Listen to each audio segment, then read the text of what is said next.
Having insurance isn't the same as having State Farm. It's like wanting to hear my take on marketing, but getting my POV on markers.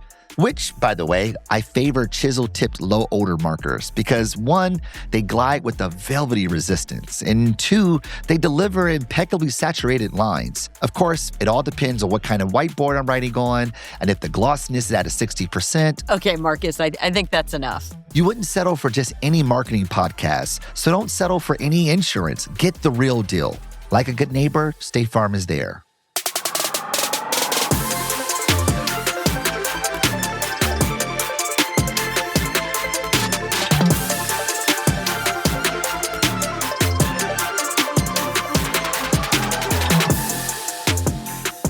Should brands take a stand? I mean, this has been an ongoing debate since Simon Sinek's Start With Why, right? The brand needs a purpose. If brand has a purpose, and brand needs to take a stand. And we've seen so much evidence of brands succeeding in taking a stance, but we've also seen evidence of brands falling when taking a stance. What's your take on this, Gayle? I think smaller or challenger brands have a little more freedom, but I have always been on the side of there's a million other ways to reach your consumers and find connections. Why take the risk? But when brands that are super big, like a Microsoft, that's quote unquote for scale, when they do take a stance, it's actually much, much more powerful because they've risked so much, right? They're so convicted that even when it's inconvenient, they still took a stance.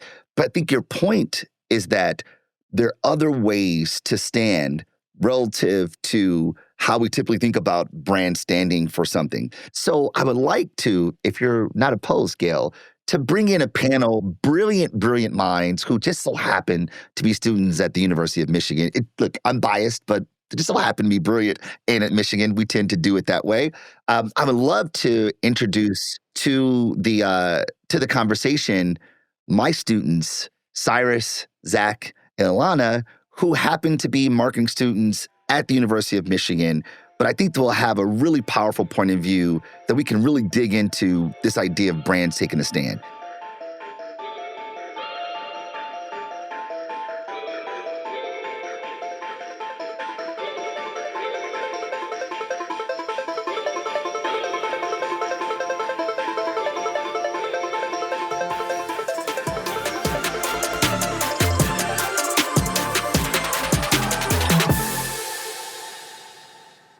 Alana, Zach, Cyrus, welcome to Market Says.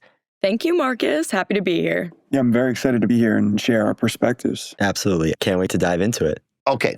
So I want to ask you, do brands need to have a stance on social or political issues in these divisive times to win over consumers? Cyrus, what say you? I think absolutely brands, regardless of the size, need some sort of political stance. At its core, brands need to have beliefs, but the ones that they publicize should be related to their core values. So I think the ones that they articulate into the media need to be aligned with what they truly believe. If they're talking about inclusivity and inclusion, I think that the stance that they should have should be reflected in their social media about inclusivity. And the other issues that maybe aren't as salient, they definitely need to have a viewpoint on, but you sort of have to pick and choose your battles. So I think the ones that echo your vision and your viewpoint the most should definitely be the issues that are prioritized. I think nowadays, silence is an answer and taking a stance is an answer. And when you're a real fan of a brand, I think that stance is very important. Because if you are silent in those cases, then it's okay, that's what maybe the general consensus is doing. Maybe quote unquote, performative is a new term. There's a little dissonance and gap there. So I think the risk is well worth it. I mean, it's very powerful when brands take a stance. But yeah, I'm still thinking about it. But those are just my initial thoughts. So Alana, question for you. You all are biased to some degree because you have some acumen and some knowledge of the marketing literature, but your friends don't, right? Your friends are just walking around here, free as a bird, completely open to all marketing communication, clueless. Yeah, exactly, clueless. What are the vibes? Are your friends, when they see marketing communications, they see brands take stands, are they totally, I love that brand now? They're kind of yeah, whatever.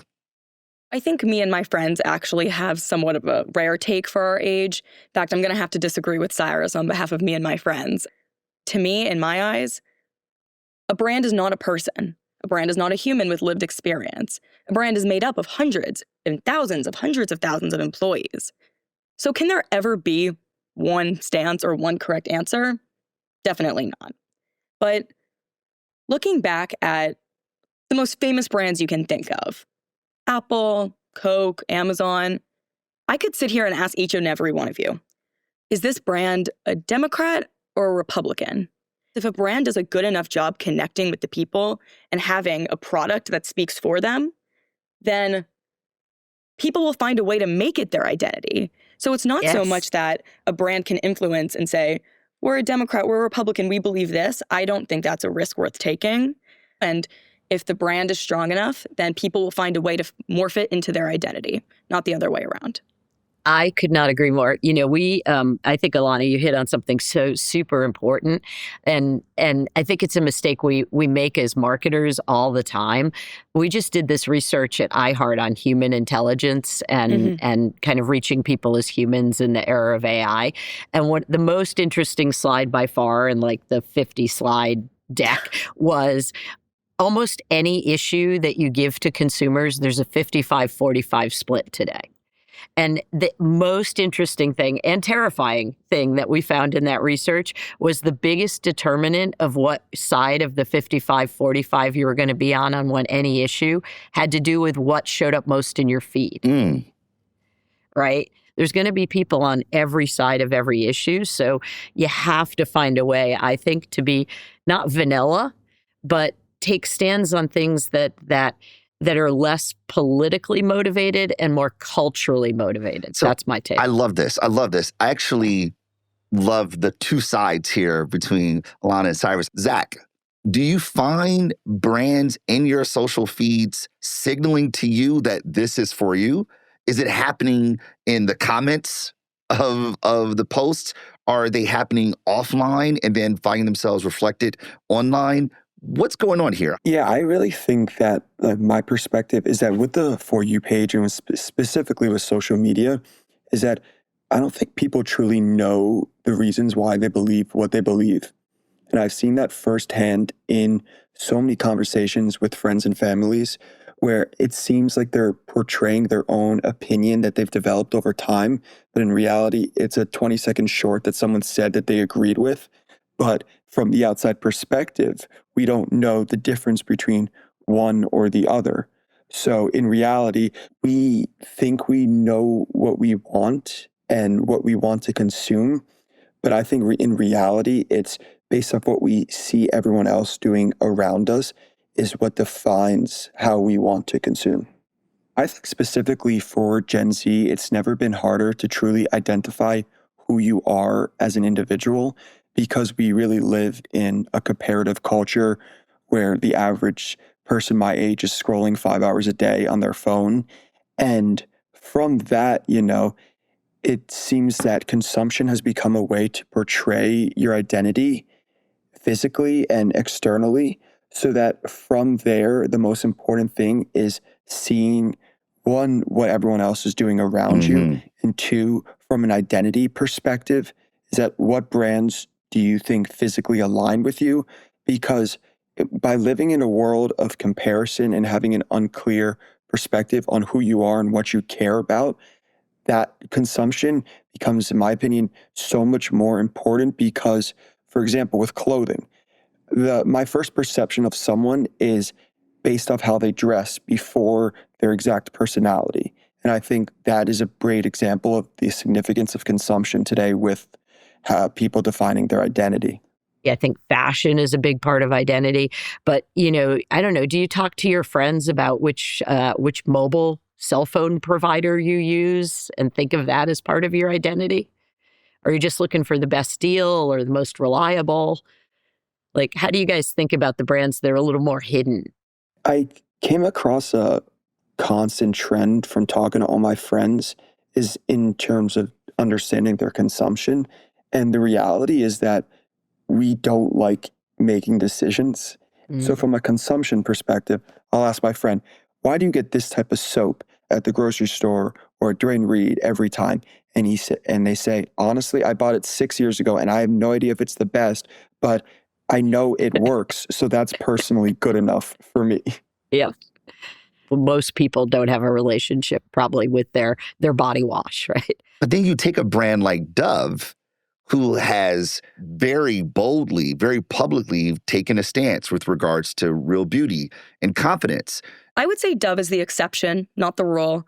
I think any strong value statement would maybe give the same outcome. And I would probably say it's the same for these hidden products like we were talking about.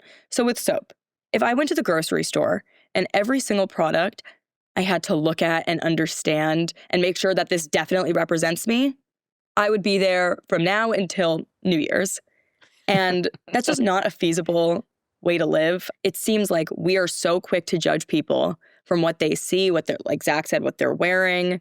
And I really think we need to learn to find a way to not do that because half the time you don't really know what a brand stands for and you don't want to be at risk if a brand says something you don't agree with. And the other half, you have no idea why you're wearing or doing what you're doing. Yeah, absolutely. I think that the distinction between left and right and trying to like bring something that's like more in the middle ground is very important. And then also in terms of like Dove taking a stance, I think nowadays it's very common that brands won't take a stance on the strong issues and things that are like important to like people my age and like the people around me. So it's very unique what Dove did. And I can say that like that works because we don't see brands doing things like that. So I think it's very important when like a brand takes a stance, but only if it's like truly like what they believed. And I know we're having like we kind of just pick things because we pick them and we're kind of just cemented into that and we don't know why we're doing it. But I think it's like sort of when we see people around us doing that, it's a reflection of our identity. And then when a brand takes a stand on something that they believe, and once that kind of intersection happens, I think that like makes some meaning for the consumer. So I know there's like some psychological like things with like consumption nowadays, but I think that brands should still be playing in these issues as long as they like strongly like relate to it. Yeah, I think Dove is super interesting because it also wasn't really political. There's not really the anti-beauty, anti-real side of the equation. Same with brands. In all the conversation we're having here, the science backs up all of this, right? The paradox of choice, this idea of finding things that are congruent with our identity, this idea of not knowing what to buy because there's so much to choose from. So we look at what our peers buy as a way of adopting a strategy that helps us stay connected with our people, with our social groups. All these things are at play here. And for marketers, what it means is having to understand what's actually driving what we do. Because what I'm hearing here, and please, by all means, push back if you hear something different, is that the issue isn't about a stance so much as it is about what you're standing for. And your ability to be consistent in that stance, that it's not a convenient thing, it's a conviction thing. In all this, we do this as companies that are stewarding these vessels of meaning that we call brand, and we do it to nurture relationships with people so that they choose us. But I guess that bears another question that someone hit on a little bit earlier, is that do people actually really want relationships with brands, or do they just want the best things for their dollar? Alana, what say you? I want to preface by starting with, just by buying a product, you have made a relationship with that brand, a transactional one, but a relationship nonetheless. Yeah. And once you get your foot in the door, I don't see why a brand wouldn't want to continue to build that relationship. And that could be, like you mentioned, products are parody. So how can we build a relationship that's, to me, apolitical, but still resonates deeply with the consumer? And so for me, take, for example, Starbucks. Am I an expert coffee drinker? No. Can I tell the difference if my bean is burnt? No, I don't know that. But what I do know is that I really like the Starbucks rewards program. I think it's a good one. So if I'm at school and I'm wanting coffee, I'm going to go to Starbucks because I feel that this relationship will be beneficial to both of us. Because I think if I buy this coffee, there's going to be a free coffee for me down the line.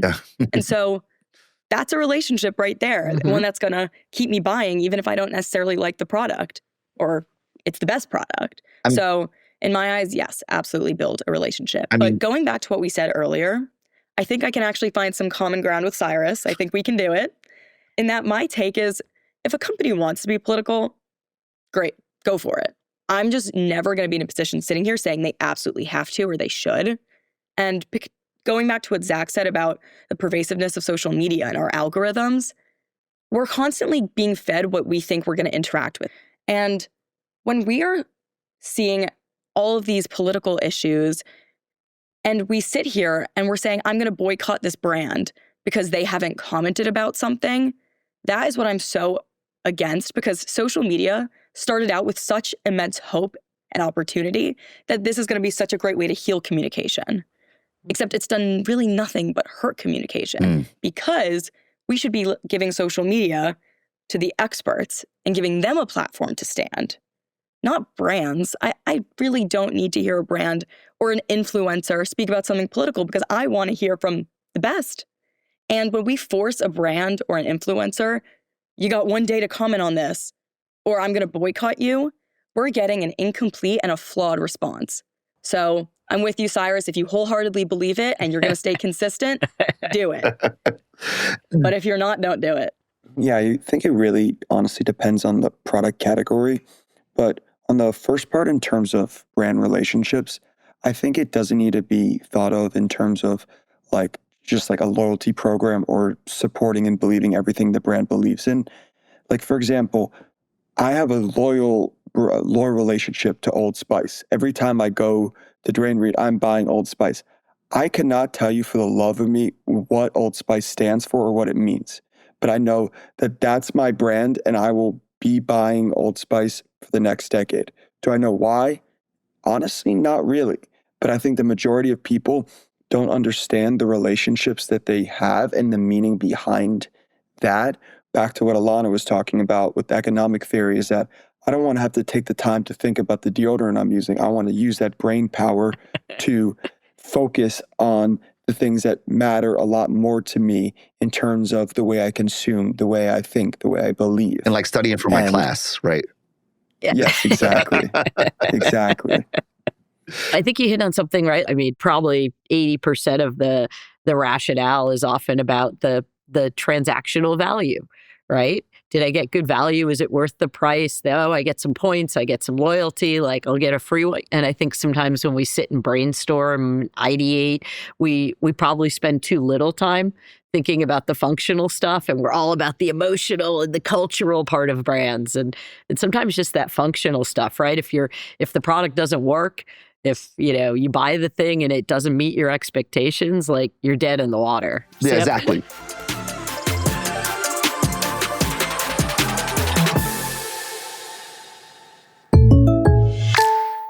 Having insurance isn't the same as having State Farm. It's like wanting to listen to brilliant young marketing students drop insights on everything from music to gaming, but instead, you get a bunch of Gen X industry long haulers reading from their lengthy thought piece that they posted on their favorite B2B social channels this morning. This format is different from any other marketing podcast because we get to hear from the market about how things actually are. And together, you get our context with their perspective. You wouldn't settle for just any old marketing insights, so don't settle for any insurance. Get the real deal. Like a good neighbor, State Farm is there. So it's going to be interesting here because I think that there are two worlds that are conjoining here. There is the functional part of the product that's owned by the brand, so the branded product. And then there's this idea of identity congruence based on what it means. So while the product may function so perfectly, and I buy this thing because it performs the functional job to be done, there is, however, the conspicuous nature of it being seen by other people. And based on what people think of that brand, I would argue that that was the issue with Bud Light 2 years ago. That for some, it was standing for LGBTQ plus community. For others, it was, a boycott to not buy it at all. People go, you know what? I don't want to be in the middle of this, so I'm just not going to buy it. I'm going to drink Modelo instead. And the business sort of tanks. So I guess the question I have now for all of us here is, how do marketers do that? like if we were to give like a budget to some marketers and said, all right, guys and gals and everyone in between, we want to cut through. We want to, leverage the value propositions and how great it is as a product to establish these relationships that may be transactional, but we also want to signal meaning in the eyes of other people so that people buy it, so they fit within their community.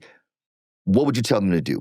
I think people want a relationship with other people. Like, I think the transactional element is very, very important. But when we look holistically, people want to be in connection with other people, and other people are an extension of their own identity. So I guess to the point of creating meaningful, like committed relationships, like I think the most important word there is meaning. And I think we talked a lot about how meaning is dictated over time.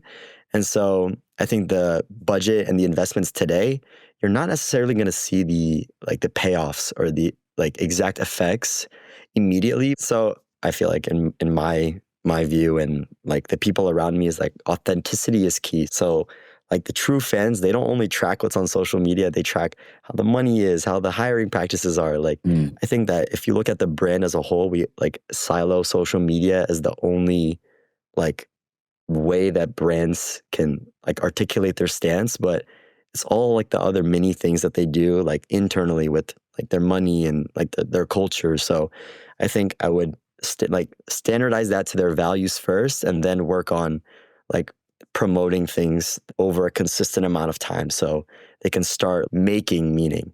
Because we live in such a divisive world, no matter if the brand gives itself an identity, society will innately give the brand an identity based on how society consumes that.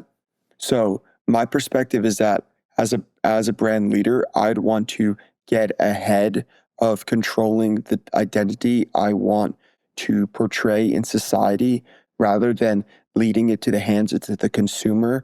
And we've seen time and time again how that can go very good and very bad. So I would spend the majority of the budget focusing on specifically portraying in a simple manner what the brand is, what the brand means, what it stands for, what we care about, and why we're here. Probably one of the most important things I've learned in class over the last year is that essentially all products are the same. And if all products are the same, why do we consume the way we do? Because of those factors that move beyond value proposition.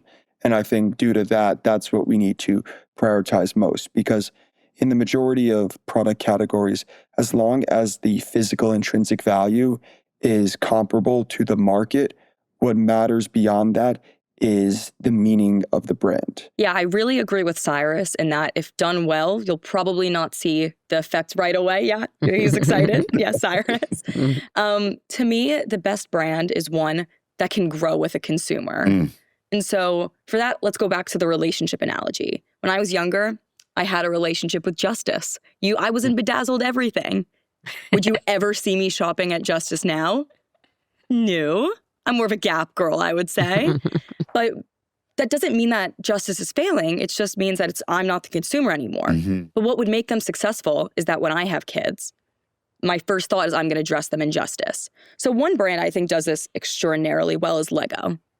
I haven't played with Lego in 10 years, or maybe I have because I go to business school. But Lego is doing such a good job at reaching kids and adults alike so that even if I am not a Lego adult per se, I still trust that I'm going to buy Legos for my kids and it's going to stay with us for a lifetime.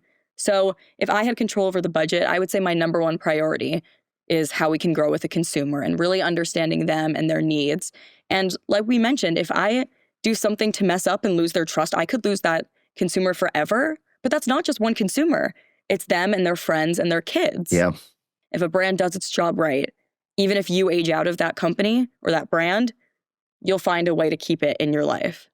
I love that. I absolutely love that. I mean, it actually speaks to Zach's point that we are not just building relationships with the consumer, we're building relationships with their people as well, because collectively they are deciding what people like them do, what they buy, what they wear, what things are congruent with who they are. So we're going to do a rapid fire segment that we call Care, Don't Care. We're going to give you 3 scenarios, 3 situations that have presented themselves in the marketing discourse and get your take. Like, should we care? or do you not care?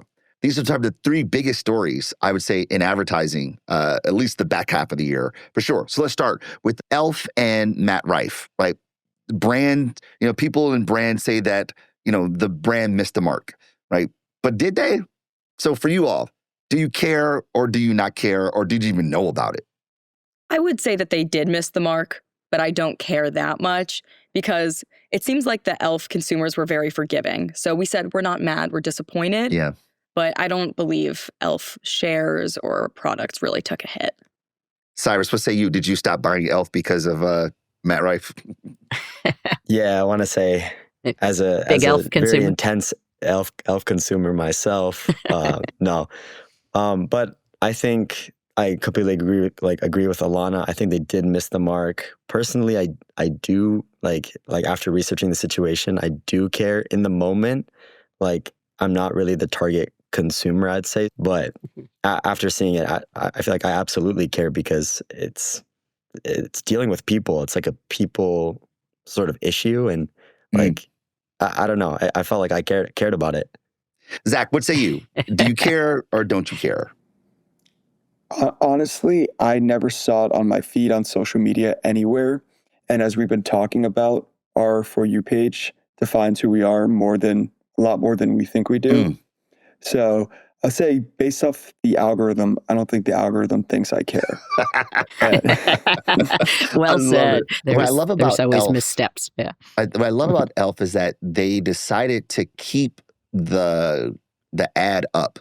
They didn't take it down. They're like, this was a misstep. To your point, Gail, it's like they apologized for it, said it was a misstep, but they didn't want to bury, the bad stuff. They weren't hiding. Yeah. Exactly. Yeah. They believe in transparency, which I love that about Elf. Corey and that team is just out of this world in what they're doing. Okay, so The best. probably the biggest marketing story in the back half of the year, American Eagle and Sydney Sweeney. Genes are passed down from parents to offspring, often determining traits like hair color, personality, and even eye color. My genes are blue. Right. American Eagle doubled down. They said, hey, this is just about genes, not about genes. Wink, wink, nod, nod. Did you care? Yeah, I saw that all over. And I think I would say care for sure, not because of the physical ad, but because of the way society responded to the ad and how divisive that was. Because, to be honest, if I saw that ad as is, I wouldn't have nowhere had the same response and contextual background that I would after seeing it all over social media and on my For You page. And I think American Eagle is a great example of they knew exactly what they were doing, in my opinion, and they knew the implications that would entail. They knew it would create controversy and a lot of people would disagree with it. But as we all say, like, one, bad press is still good press. That's the first thing. But I also think that as long as you're pleasing the people that you want to please, then in the end, it's all for the best for the brand. I'm also in a very similar position to Zach. I saw this all over my feed, and I do care a lot about sort of like the messaging behind that.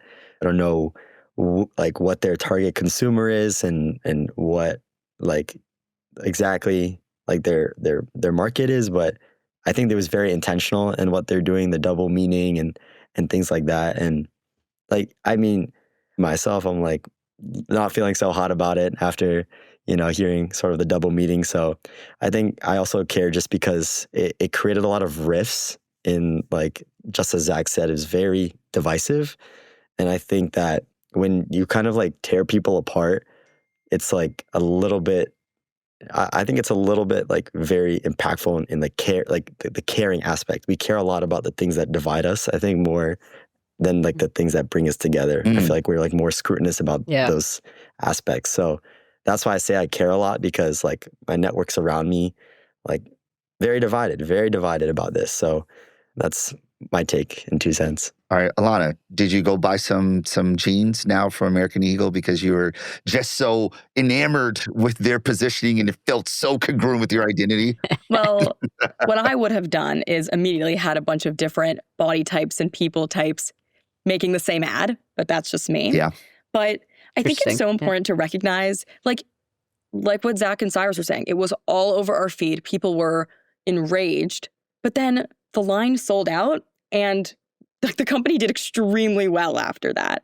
So I think that's a lesson to social media is lying to you because only the 10% of people who actually care are the ones speaking about it. No one's posting like, I don't care. But that's probably what most people feel. Would I have done that exactly the same way they did? No, but it worked for them. That line did extremely well. Okay, so let's round out the trifecta of care, don't care, and we got to talk Cracker Barrel, the logo change, right? Did we really miss the old timer? Do we care? Did we notice? Let's start with you, Zach. Do we care? Don't care? What's your take? I personally don't care. And I could have a biased perspective because when I don't shop at Cracker Barrel, and I don't think I've ever been to a Cracker Barrel, just being honest. The gift shop is awesome. Don't miss the gift shop. It is. But I would say just in terms of going back to what Alana said, she made a great point that the voice you hear on social media is not always the voice of the zeitgeist per se. And so with that, you really need to take that into account. Because we were saying with the American Eagle thing, people only care and have an opinion because it seems like everyone around you has an opinion. So if that 10% can blow it up on social media, it seems, oh my God, I need to have an opinion on this. But from my perspective is that it doesn't really change that much the meaning of the brand from the revamp of the logo. I'm also in the same boat as Zach. I didn't really notice. I didn't care because I've also never been to a Cracker Barrel. I've never I don't even know what type of food they sell. The pancakes are amazing. They have great pancakes. Okay. Yes.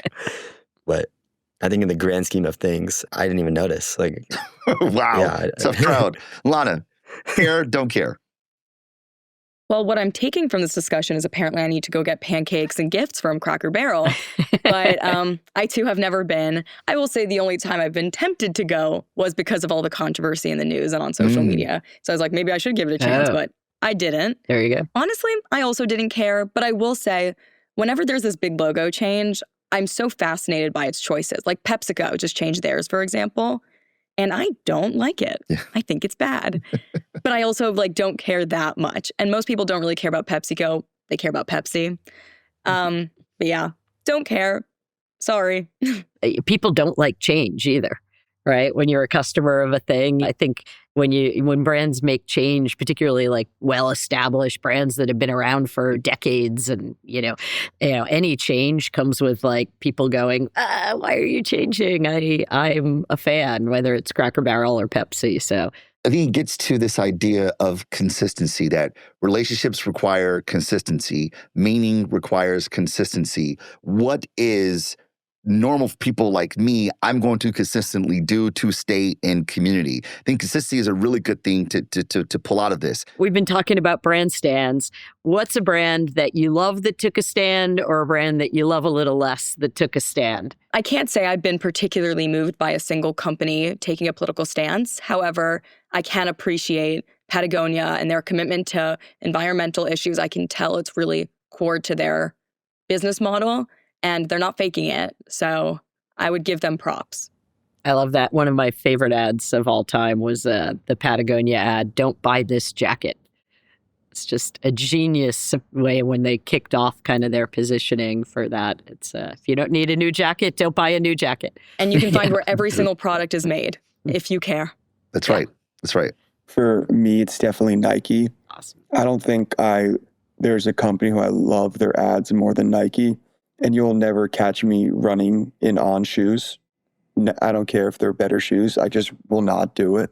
I'm a loyal follower and customer to the brand, but I just think that the way they take stances in a way that is not only for everyone, but in such a inspiring, motivating way that always makes me feel more cherished and involved and just overall motivated to get active and be out there in the world, that I don't think many other brands have the ability to take a stance on a specific topic and then translate that into such like provocative and proactive emotions. Yeah, not political, but convicted.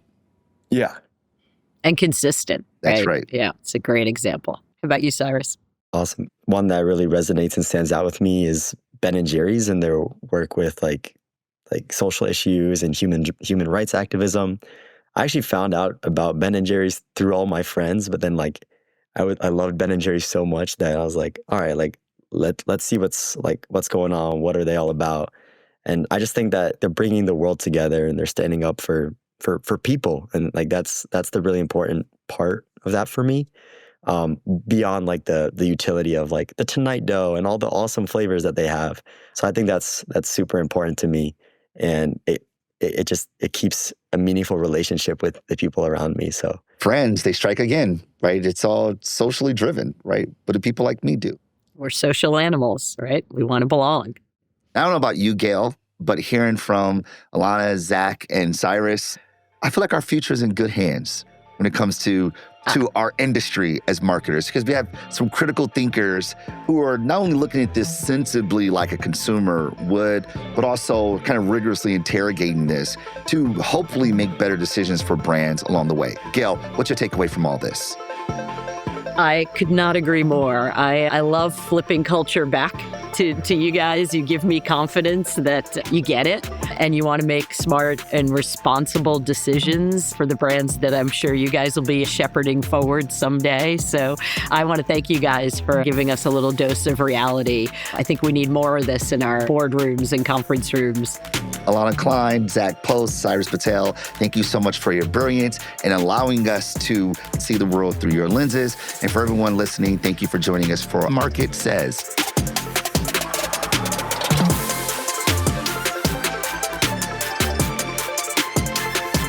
Market Says is a Bubbler Media iHeart podcast production.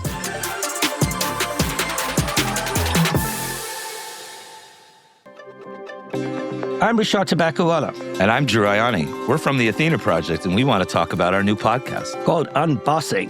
Unbossing? Yes, Unbossing. You may have heard me say on many occasions, Drew, that the future doesn't fit in the containers of the past. Well, in this series, we're going to talk about one specific container that needs to be radically reshaped, and that is the shape of leadership today. Indeed, Rashad, it does feel like everything is changing. New technologies, AI, new expectations, new ways of working. Everything true, excepting the bosses of today. And we're going to seriously take them apart. And the way we're going to take them apart is we're going to unboss them. Each week, we'll sit down with the most badass bosses in business and tech and talk about what they needed to unlearn in order to succeed again. That's right, Drew. If success is about learning, prolific success is about unlearning and writing new rules for new times. If you're a leader and you're not understanding why you need to unboss, then you've got to stop talking and start listening to Unbossing. Because if you're not in the conversation, you're not in the game. Unbossing is a Bubbler Media iHeart podcast production and is coming soon on the iHeart app or wherever you get your podcasts.